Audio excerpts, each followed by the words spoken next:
Hey guys, welcome to the Creative Arena. So in this tutorial, I'm going to show you how to create a smooth image and text entrance animation with the Elementor page builder using GSAP, SplitText, and Scroll Trigger. So at the end of this tutorial, we're going to create something that looks like this. And then when you refresh, you're going to have your images enter smoothly with this cool animation, as you can see. And then you have your text coming like that. And also, whenever you refresh the page and you land on this particular page, you're going to have the effect happen like what we can see here. And in a situation whereby there are other contents above this image, this section here, your animation will also take place when you scroll to view. That is, now we have this, we scroll here, you can now see animation coming in like this.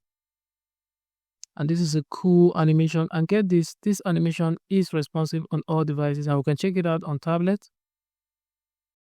And we can see how it looks on tablets. You see animation coming in gradually, and then we have our text coming like this. Okay, and also it looks smooth and beautiful on mobile as well. So this is a cool way of stylizing your designs and then making things look interesting for your viewers. Okay, so without further delay, let's dive in and get started.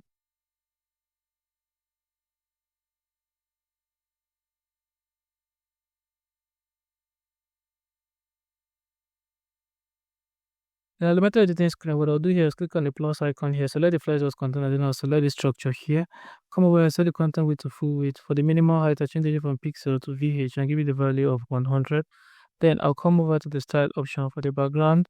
I'm just going to set the background color to hash F0, F0, F0.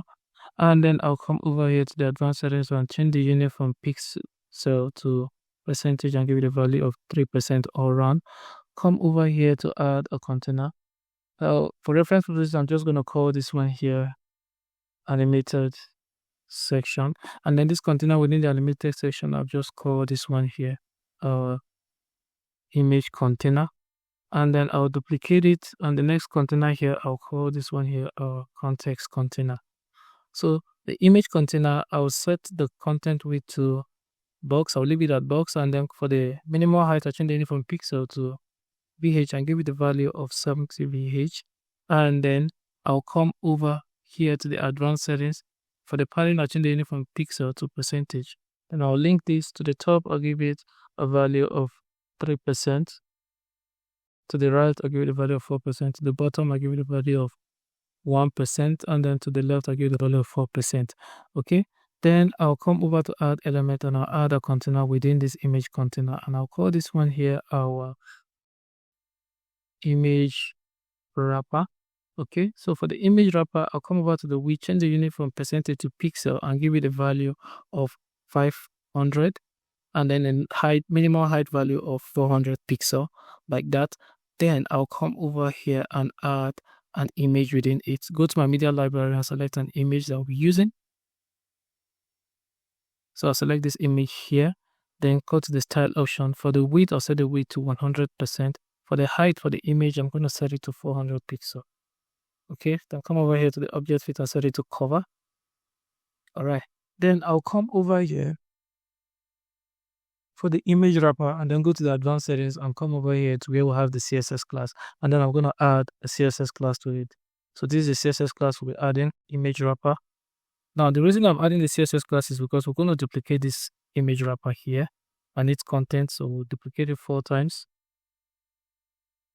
Okay, so we'll now have it 4. So what I'll do next is I'll come over to the image container, come over to the layout. For the item direction, I'm going to set it to row horizontal. So we'll now have this. Okay, so the next thing I'll do here is I'll set the responsiveness of this particular section here. So go to the tablet and see how it looks on tablet. It looks okay to me on tablet. Okay, so now I'll come over here to the mobile. Now, it doesn't look nice on mobile. So in order for us to be able to fix it on mobile, we'll come over to the container, image container, and then we'll come down here to where we'll have the wrapper, and we're going to set this to wrap. This wrap option here, we're going to set it to wrap. And then we'll come over to the image container wrapper itself, go to the layout. For the width, we're going to set the width to 150 pixel. And then for the height, we're going to set the height to 200 pixel. Then come over here to the image within it, and then we're going to leave the width at 100%, and then for the height, we'll set it to 200 pixel. Okay, then we're going to do the same for all the rest. So to do that, I'll just copy this, copy the image style, and then paste the image style, copy the container style, and then paste the container style. Okay, so do the same here, paste the container style, copy the image, paste the image style, paste the image style, copy the container style, and then paste the container style like that. Okay, so now we've done that. What we're going to do next is we'll come over to this image container here, then go to the advanced settings, and then come over here, and we're going to unlink this. So now to the top, we'll leave it at 3%. To the bottom, we'll leave it at 1%. Okay, so now we can see we still have a space here that doesn't make it look even. So to fix this, what we're going to do here is we're going to come over to the layout, still under the image container. Come down to where we'll have the wrap, and then under it, we'll have this align option. So we're going to align it to the middle. So we'll now have them all to the middle, and then come over here and justify content to the center. So we'll now have our responsive design for mobile fixed, and then tablet looks great, and then for desktop already looks great. So now we're going to come over here, come over to the add element, and then we'll come over to the context. Now for the context, we're going to context container. First off, we're going to justify content to the center and then align item to the center. Come over to add element and add a heading widget here. So for the heading text, I'm just going to come over here and replace it with this. So this is what we'll have for our heading text. Then I'll go to the HTML tag and set it to H1. Come over to the style. For the alignment, I set it to the center. Typography, I'll come over here. Font family, I'm going to set it to Montserrat.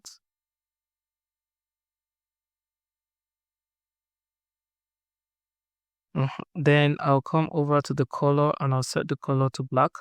Now I'll go back to the add element and add the text editor right below. Then I'll just copy this text and kind of make it long.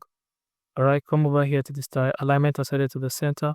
Then for the typography, I can change the font here to Quicksand.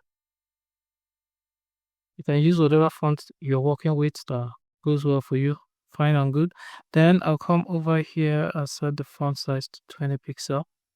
Or bring it down to 19 like that. Then I'll go to the style advanced settings.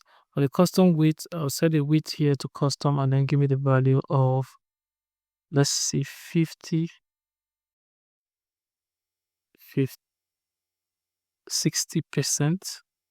Yeah, 60% looks fine. So this is what we'll have here.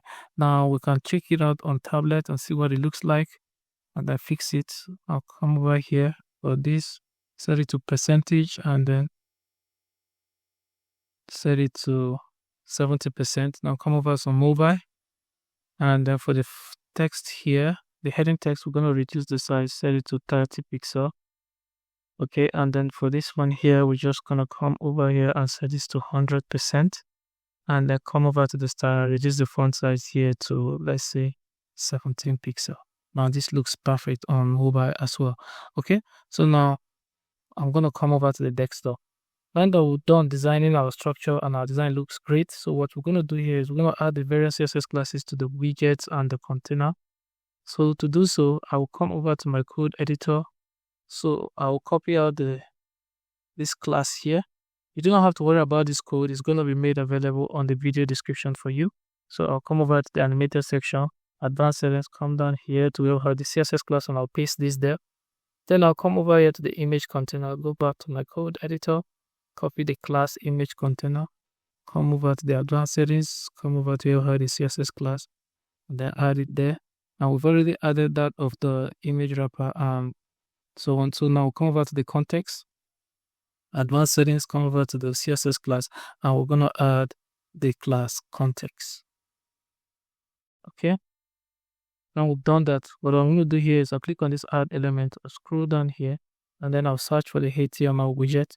I'll drag it and drop it here. Then I'll come back to my code editor and I'll copy the style and the JavaScript code here. Okay, and then I'll come over here and I'll paste the code. You can see now that all our content is no longer visible. When I click on the publish, then I'll click on preview. Now see on load, we now have our effect taking place like this, as you can see.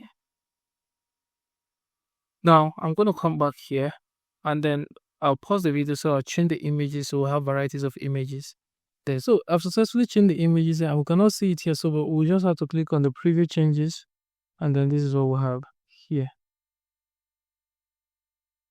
if you can see, and then we'll have our effects coming like that. So as you can see, I think there is too much space between these images here and this title here. So to reduce it, I'll just come over here to the animated section and come over to the gap and set the gap to 0. Okay, and when I publish it, let's see what we have.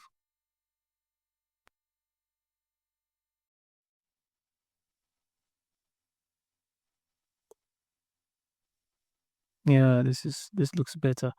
You can see that our animation always takes place whenever you refresh the page. However, if you have content above this section, your animation will also play when you scroll 60% from the top, and the animation will play. And we can test run that by coming over here and adding a scroll room for at the top. Let's give it a VH of 100, and then let's publish this.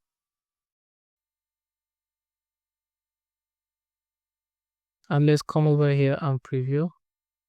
Now you can see here that we have a scroll room, and then when we scroll down, you can see our animation has started playing like that. It continues scrolling and you have your animation coming like that. So this is a very cool entrance animation you can use to stylize whatever project you're working on. Okay, and if you like what you see, remember to give this video a thumbs up, and if you're new to our channel, remember to hit the subscribe button and the bell icon so you get notified first when I drop a new video. And feel free to drop your comment wherever you're confused, and I'll do it to attend to as much as I can. But until then, see you on our next video. Bye bye.